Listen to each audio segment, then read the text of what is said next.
The world seems to be a little on edge. We hear reports every day of more cases of the coronavirus, and it seems to be getting closer and closer to home. It's likely causing a little bit of anxiety because you really aren't sure how much you should be worrying about it or not. Today, we're going to talk about some practical steps that you can do to protect your family.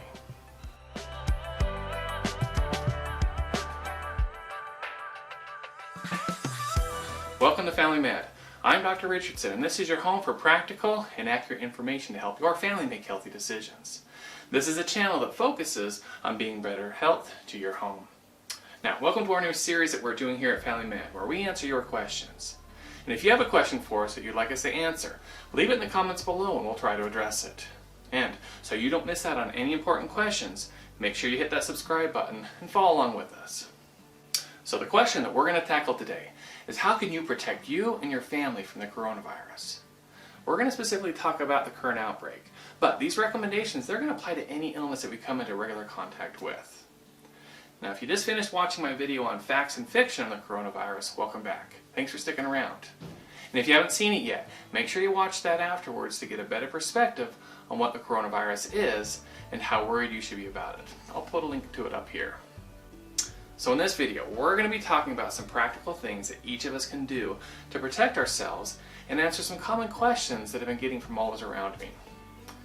Now, my first suggestion that I'm going to give to protect yourself, you may think has nothing to do with the current situation, but hear me out.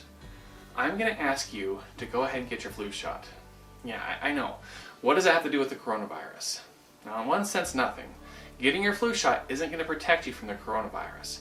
They have nothing to do with each other. However, we're still in the middle of flu season, and guess what virus causes similar symptoms to the COVID-19 virus? That's right, influenza.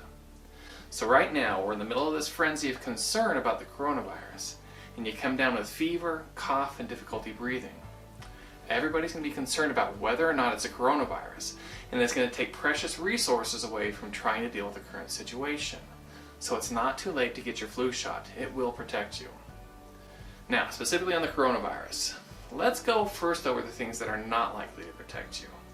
The first of which are those masks. Check out this recent tweet from the Surgeon General of the United States. Here, he warns the public to quit buying masks because they aren't going to help. And he's right. Masks do not protect the general public from getting sick when you're walking around with them throughout the day. These types of viruses are usually spread through touching something and then touching your mouth, nose, or eyes. Those who benefit from wearing a mask would be healthcare workers or family members who are caring for somebody who is actively sick. Also, those who are actively sick, if they're out in the public, it can help prevent the spread if worn properly.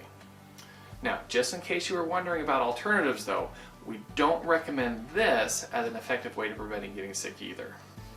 Okay, so what is effective? I'm going to go over my top 10 things that you can do to keep from getting sick. Number 10 should be fairly obvious, but that is, stay away from those that are sick. If somebody's hacking all over the place, walk the other way.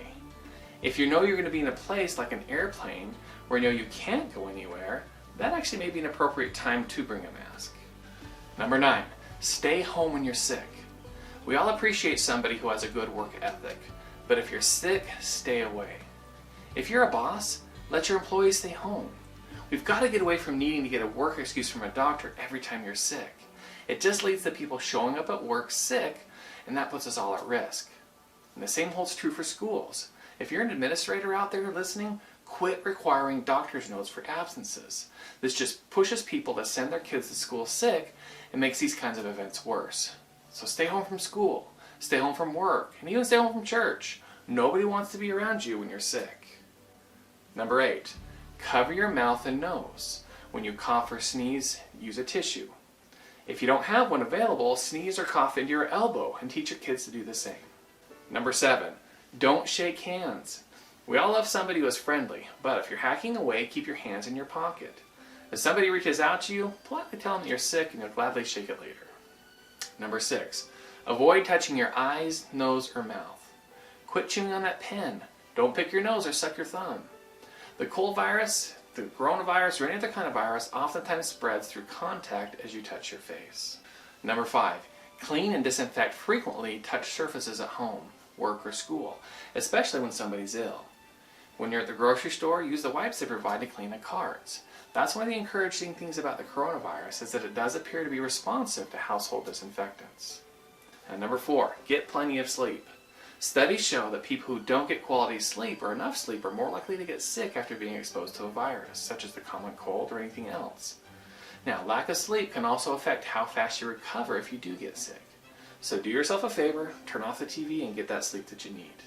And number 3, eat a healthy diet. Those with diets higher in healthy fruits and vegetables and those with healthier weights have a decreased risk of being sick. Number 2, manage your stress. People who are exposed to long periods of stress are more likely to develop illnesses upon exposure to the germs. Get out there, exercise, meditate, do some yoga, or whatever else works for you to decrease your stress. And number 1, wash your hands. This is the thing that will do the most out of anything that you can do to prevent you from getting the coronavirus or any other virus for that matter. I get asked all the time if I get sick much because I'm around sick people all the time. And the answer is no, I don't, and it's because I'm washing my hands at least 30 times a day. I never get sick at work. The only time I do is when I go home for a while and the kids bring something home and I get out of my hand washing habit.